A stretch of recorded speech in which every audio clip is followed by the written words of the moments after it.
I've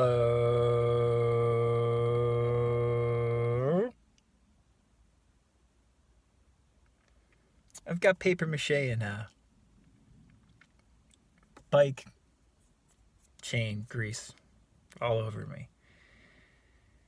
And you know what that means? It's a perfect time for another segment of Cecilia, Maggie, and Tim answer your weird manifesting questions. This video will be posted alongside Cecilia's answer to the question that you're about to hear, which I will link to Cecilia's response below as well as above. And it will be posted alongside Maggie's answer to the same question, which also will be linked to below and above. Today's question is, can I directly control my immediate environment? Now, you might be a little bit confused in the sense that I don't know if Maggie and Cecilia are wording it exactly like that, but the way that I interpreted it and was told that I could go with it is just, I directly control my immediate environment. And when Cecilia, Maggie, and I were discussing doing this question, something about intuition was in there too. Like, does your intuition kind of override everything else? How much control do you have, in other words? Direct control, especially, right? In like controlling things in your environment. And this seems like a very good question to get different people's opinions on, because it's very popular in the Neville community to hear about people talking about trying to really directly control things in their life, control events, make things happen that they should seemingly be unable to make happen by utilizing their imagination. And it's pretty amazing when you read some of those stories, whether it's on Reddit or, elsewhere, just about people really seemingly manipulating their reality to their liking by doing some of these law of assumption techniques or other manifesting techniques, or just other crazy mind stuff techniques that we don't really understand yet, that science has not come close to understanding, even though people think it sometimes has. Just the really far out stuff. So there's this question that a lot of people ask. It's a very good question. Like, you hear about these amazing events and stories of people really seemingly directly manipulating what's going on in their lives. Is that something that everybody can do? Is that something that I should learn how to do? Is that a proper application of these manifesting principles, of these law of assumption principles, of these law of attraction principles?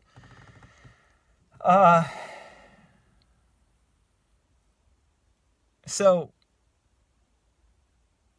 I don't think there's a cut and dry answer. Shocking. If you know me, that's shocking, right? I very rarely say there's a cut and dry answer when it comes to this manifesting stuff.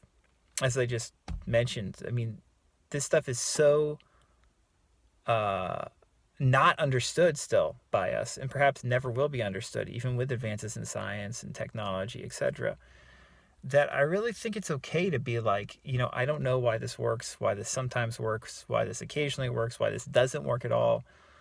I don't know. I think that's a fine place to be. It's a fine place to be, especially if you're aware of these different ideas, aware that seemingly people can sometimes manipulate their direct reality, like what's happening around them. And understand still that it's not a math formula. I said in, I think, the last car video, like, this isn't a science, really. It's an art. It's a subjective art. And there are some people who really have developed incredible, I would almost say, like, psychic capabilities. We could say it's using your imagination. We could say that it's being a very good assumer, someone who's very good at believing what they want to assume and then seeing it happen in a very exact way, like some of the stories that Neville relates and, law of assumption related stories we hear about on the internet. There are people who are really good at that. Are you one of those people? Probably not. I think that there are exceptionally gifted people when it comes to some of this stuff. When I say specifically, I'm not talking about like manifesting in general. I'm talking about like being able to control certain things in their reality. At least some of the time with relative ease. I think some people are much better at it than others, and there's a few people who have exceptional capabilities to do that. Do I think they can still control everything and that they're like, they're God and that they're manifesting their reality perfectly? Absolutely not. That's a bunch of horse shit. I've never met anybody remotely able to do anything like that. Neville was not able to do anything like that. None of these law of attraction teachers you read about were able to do anything like that. The best example I can think of from modern, Western culture, primarily American times, the best example I can think of someone who is like really in tune in such a way is Lester Levinson and some of the stuff that he talks about in No Attachments, No Aversions, his autobiography, which is, I've mentioned that several times. That book is exceptional. It's a great book. And Lester had some seemingly exceptional psychic capabilities. Some of the things that he was able to do when he got really clear, especially when he kind of isolated himself from people in the 50s, seem almost like a direct manipulation of reality, you could say. But the whole thing is, his whole approach was like, you don't manipulate anything. You let go and it just naturally happens. Like he relates in No Attachments, No Aversions about like his brother-in-law, how his brother-in-law's TV would never work. And he's like, oh, Lester, there's something wrong with this. Can you take a look at this? Lester had a background in like engineering, he was good mechanically. And so his brother-in-law asked him, can you fix this TV? And Lester would, would be fixed, right? And, he was always able to do this. And, after a while, his brother-in-law was like, well, how are you doing this? This isn't anything technical. Like, you just keep on saying it's a loose tube, and it's not just a loose tube. I can't get it to work, and you just fix it. It just happens. And, Lester said really what he was doing is he'd see the TV, and the TV's perfect. He would just think the TV's perfect, and it would be fixed. I believe that story. And I believe when I hear stories like that, when you have people who really had something, like Lester had, it seems very clear that Lester had something, and they can do miraculous things like that.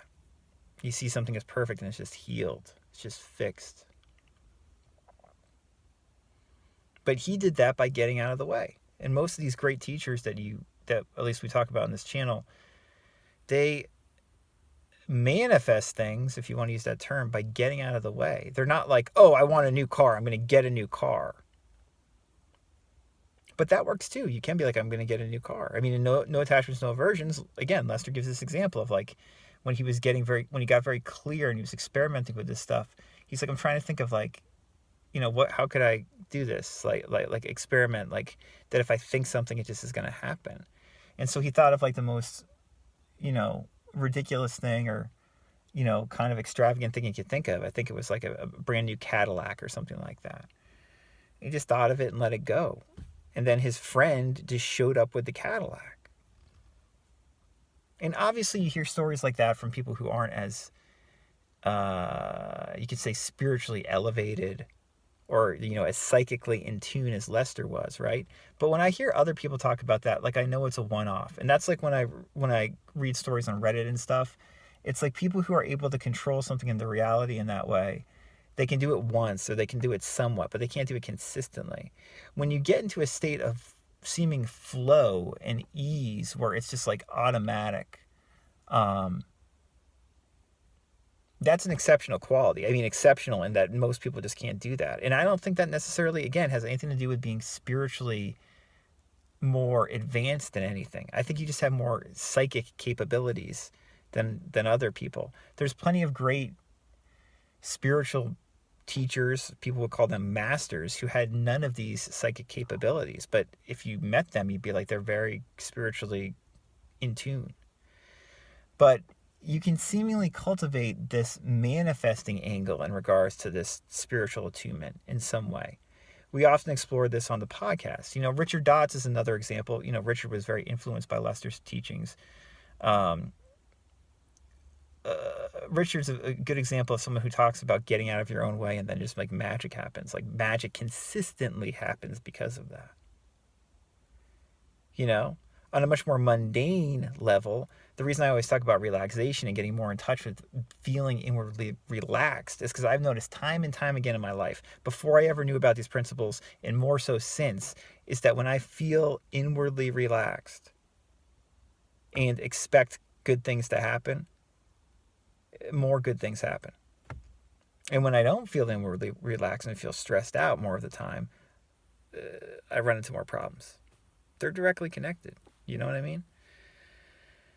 So I don't think it's worthwhile unless you really have a skill or are extremely fascinated by trying to directly manipulate your reality to try to, get that Cadillac out of nowhere. Lester gave that Cadillac back, by the way. He was like, I don't need this. Right? And that's a good story that illustrates the point. Like, why are you trying to manifest and manipulate specific things so often or so frequently if you're at peace with your reality? That's the bigger thing. Personally, and a lot of people are like this, when I try to manifest specific things, I usually screw up because I try too hard. I think too much. A lot of my books and guides are talking about that. Like, if I just relax into the nowness of now, the peace of now, when I really relax into that, I actually have what I want. You understand?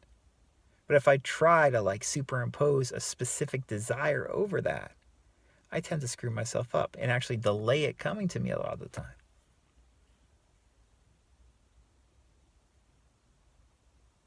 Other people are different. They can be very relaxed and then think about a specific thing and have it come to them.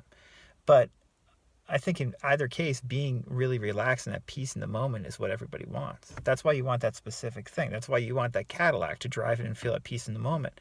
Well, guess what? You can also just feel at peace in the moment right now. So there's a lot to this. This is very nuanced, There's a lot of gray, as we always say. And, intuition is just one of those things, like when you're in flow, like you're more able to utilize your intuition and know that this is going to work. This is how it's going to happen. It's fine. I have no doubts. There's a degree of certainty there.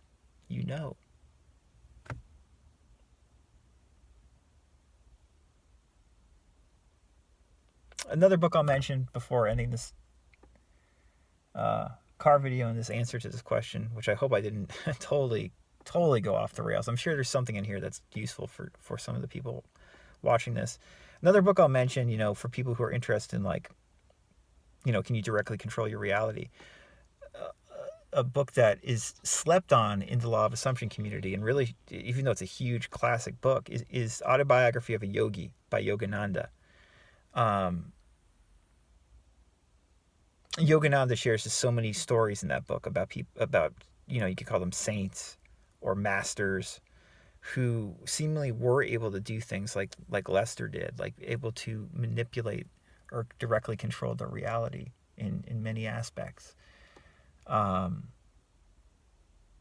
I just think it's interesting to like read Yogananda talking about it.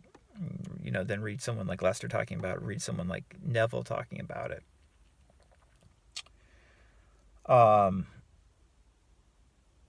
But yeah, a lot of gray, and you also got to take the bad with the good. I love Lester Levinson's teachings, but I also think he said a lot of bullshit. And Yogananda more so.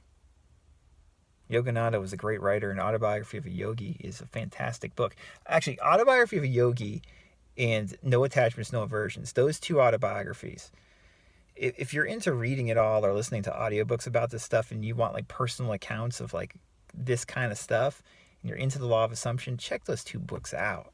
Man, you're missing something. And yeah, I mean, you got to take the bad with the good. People who are familiar with my channel know I also think Neville said a bunch of bullshit. But all these people, all these guys in this situation also said a bunch of great, helpful things. And right now, I'm probably saying a bunch of bullshit. But hopefully, I'm saying a few helpful things too. But generally speaking, the helpful stuff, the most magical stuff, happens when we get out of the way. What I'm sharing with you that's helpful is not me. It's me getting out of the way and sharing hopefully something that's deeper than just my own personal preferences or narrative.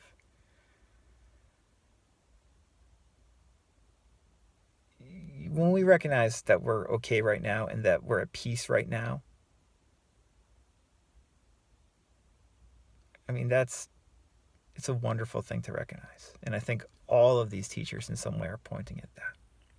So I hope that was helpful. If you have questions or would like coaching, I can be reached at info@radicalcounselor.com. Check out Cecilia and Maggie's videos as well.